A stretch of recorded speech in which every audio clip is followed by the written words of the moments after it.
Hi, I'm Jer. Welcome to Kill-Divill, where we focus on rum and cocktails. Today we are going to make a Raspberry Daiquiri.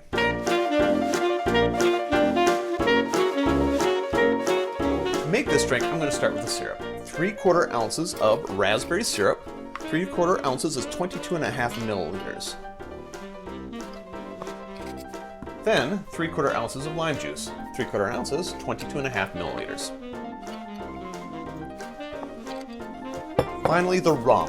2 ounces of rum. 2 ounces is 60 milliliters.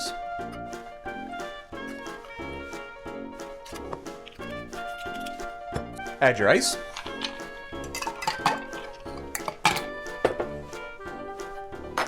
And give it a shake.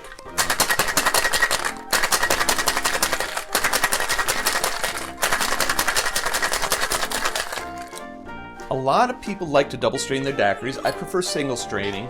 Do what you like. Putting that into our coupe.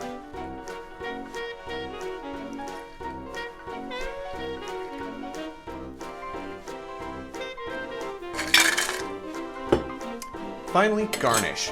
If you want, a lime wheel would go perfect in this. Because I'm going to go a little bit fancy and I'm going to give this to my wife, I'm going to use a little skewer with some raspberries on it. There you have it, Raspberry Daiquiri. Oh.